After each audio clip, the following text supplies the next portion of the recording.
Now request Amb.Asoke Mukerji to address the gathering. He has written a monograph last year on Central Asia, which we published at Teen Murti. So, the best person to speak on the book. Thank you, Shakti, for inviting me. First of all, I would like to thank Amiya for this book. This book is, as I told him, a labor of love. It shows a dedication to a subject which is not a popular subject, but which is a very important subject. And I thought, when going through the book, that this is a person who not only sees the issues on the ground as they are, as a realist, but he also suggests ways in which we can move forward to achieve our own objectives. The main objective is to reintegrate India with Central Asia, two regions which were separated due to the politics of imperialism, of British imperialism, Russian imperialism, separated our people, as he has brought out so well, separated us from even speaking to each other in the same language. I would like to make 5 general remarks about Amiya's book. The first is, he has referred to it in passing, what is the impact of the policies of the great powers, the big boys as he called it, on Central Asia?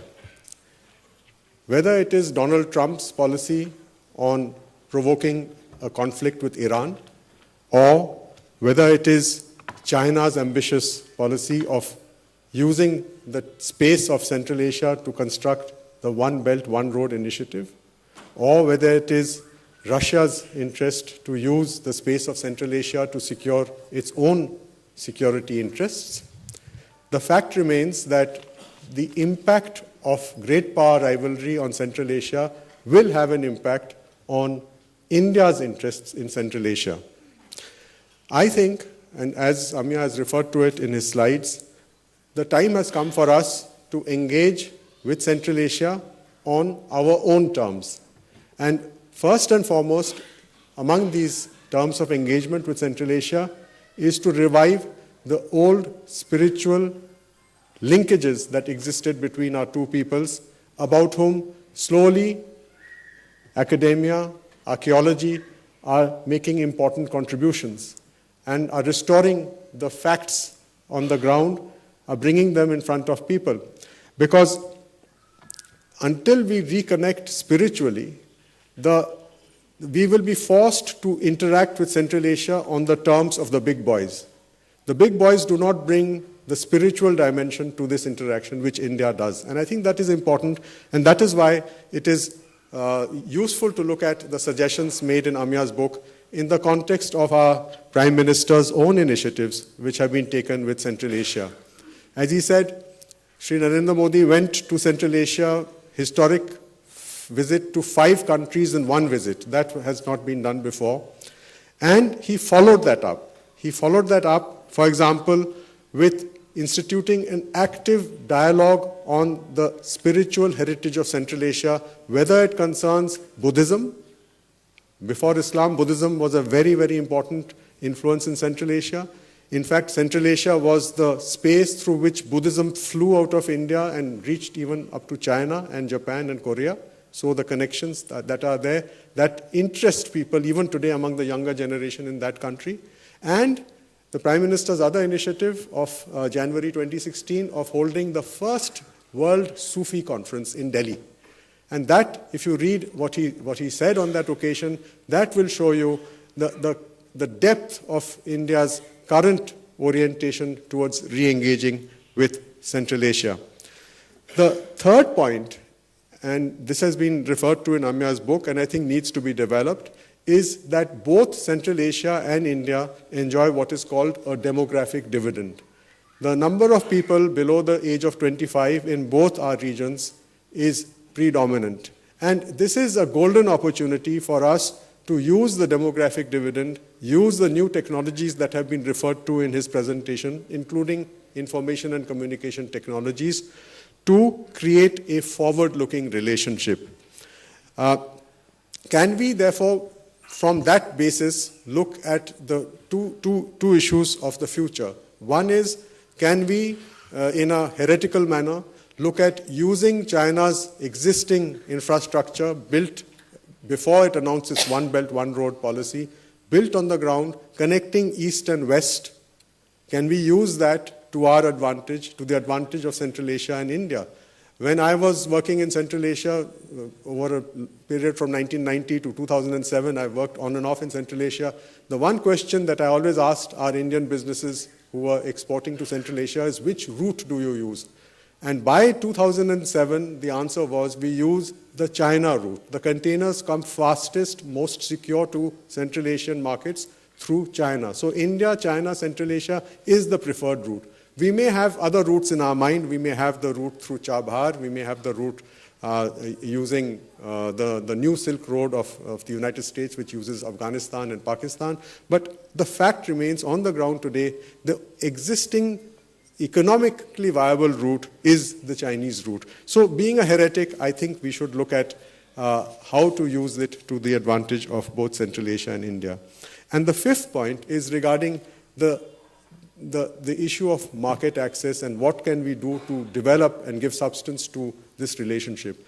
Much is being said today with regard to Central Asia, with regard to China, of the role of pharmaceuticals, of how India, which is known as the pharmacy of the world in the United States, how India can become a major exporter of pharmaceutical products to Central Asia as well as to China. But can we look at manufacturing pharmaceuticals in Central Asia, taking advantage of the new opportunities that have come to us after joining the Shanghai Cooperation Organization, after joining the customs arrangements that have been referred to in Amiya's book, and use Central Asia as a base for expanding our market presence in the pharmaceutical sector in that region as well as beyond that region, including, and I here would say, including China. The second is something that strikes you when you live there for too long, and that is that Central Asia has a wealth of agricultural products, but most of the agricultural products of Central Asia are not processed. Some processing has started, but not to the extent and scale that will make, for example, a product of Central Asian agriculture a brand name like we are now used to California almonds in India. I'm very surprised actually, because California almonds, we used to always associate almonds with Afghanistan and not California. But this is how I think we can move forward. These are the 5 big areas. I have some comments on individual chapters, and I'll make them very, very briefly.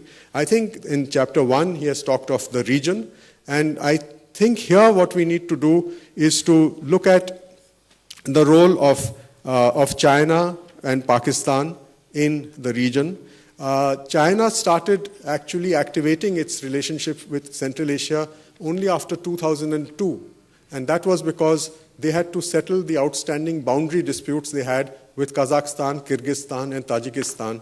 And it took 10 years after the independence of Central Asian countries for China to normalize their boundary relationships. So in a sense, where China has reached today, the figure that you saw, $50 billion, where China has reached today, it has reached giving a handicap of 10 years to other countries. And the only other country which really took advantage of that time and space was Turkey. And I think that the time has come for India to have a dialogue with Turkey on how we can work together in Central Asia in terms of meeting the competition from China. The second is something that is there on the ground and that should concern those of us who are interested in security issues, and that is Pakistan's presence on the ground in Central Asia. We don't talk about it. We sort of tend to assume that nothing is happening. But the first initiatives on Central Asia taken by Pakistan were taken by a very interesting person called Hamid Gul, who headed the Inter-Services Intelligence, and he seeded in different parts of Central Asia what we today call service industries, logistics, packing, transport, banking, small businesses. This is visible on the ground in Central Asia to those of us who want to look for them. And this is something that India has not done at all. So I think we need to keep this in mind, because when we talk of the security dimensions of the threats faced by Central Asia, including from what we call jihadi terrorism, then this network which exists on the ground does play a role in significantly enhancing this threat. I would like to make a suggestion on the positive side of using India's own investments in human resource development in Central Asia through our ITEC program in a more coordinated and coherent manner. The first step I would recommend for Amiya and his friends is to create a consolidated database of the thousands of Central Asian policymakers whom we have trained in India from 1993 till today and use these people for the objectives which have been set out in his book. On energy, I think one area where, apart from the discussions on oil, gas, that have been made in Amiya's book, one area where we can look profitably for mutually beneficial cooperation is in the area of solar energy, and specifically within the framework of our Prime Minister's latest initiative of the International Solar Alliance. Central Asian countries are part of the International Solar Alliance, and I think that manufacturing components for solar energy in Central Asia will give us both an advantage which we should not forsake. On the third chapter on transport and connectivity, Amiya has put it out very well, but I think that the two shadows, if I may use his simile, shadows in the room as far as transport and connectivity proposals are concerned. One, of course, is Iran and the impact of sanctions on Iran on any proposals made by any country for improving connectivity over land, over sea, and including air connectivity. This is a big question which investors always ask, and I think that we have to see how the situation regarding Iran's role in the world plays out in the next few months and years. And the second, as far as India is concerned, is the obduracy of Pakistan of not allowing India overland connectivity to Central Asia. So these are the two shadows which we have to confront with. And in terms of his chapters on individual countries, I think the areas that really stand out, and I'll not go country by country, but I'll just mention the common areas, sectors. One which he mentioned, people-to-people contact, but today we are in a better position using the new flight connectivities that have been established. There are 14 flights, he said, a week. I met the ambassador of Kazakhstan the other day, and he said that there are 7 flights a week from Delhi to Kazakhstan, and I'm sure the ambassador of Turkmenistan will be able to give figures which will substantially augment these numbers. The fact is that it's an area which, as Shakti mentioned in his opening remarks, is closer to Delhi than Chennai. So, I mean, if you have to take a flight, you can take a flight to Central Asia and not feel that you've traveled so far as it seems to be in our mind. The second is, of course, the sector of water and hydroelectricity. I think this is a very important sector for all the Central Asian countries. The countries that use water for their cultivation of cotton, like Uzbekistan, Turkmenistan, to an extent Kazakhstan, and the countries that generate the water resources, which are essentially Tajikistan and a bit of Kyrgyzstan, from where the waters come down, the mountains. There is an issue of the use of water, and I think that India, with its own experience of hydroelectricity and the use of hydroelectricity in diplomacy, for example, our relations with Bhutan and probably Nepal, we can actually have a mutually beneficial and productive area of cooperation with Central Asia.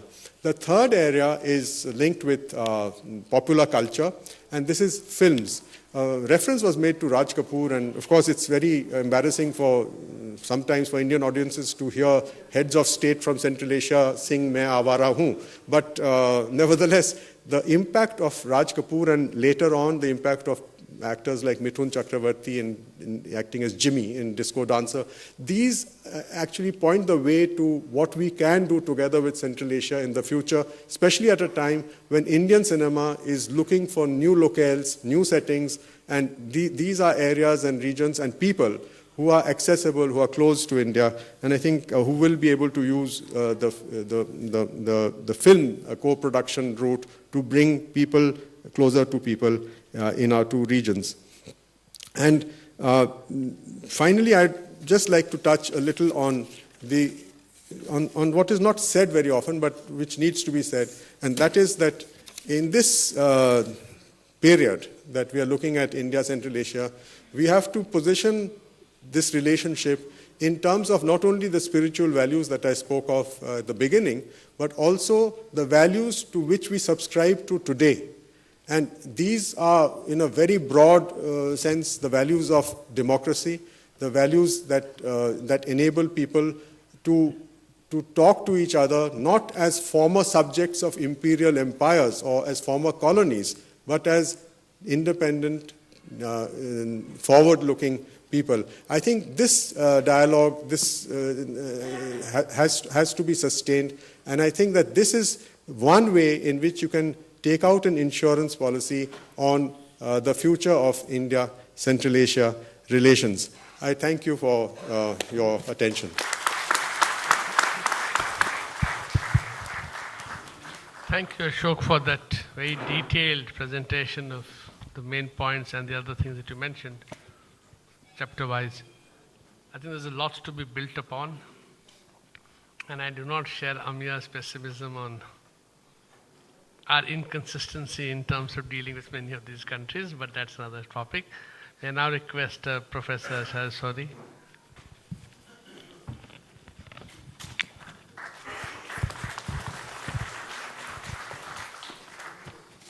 Thank you sir. मैं सबसे पहले धन्यवाद कहूँगा sir अपने साथ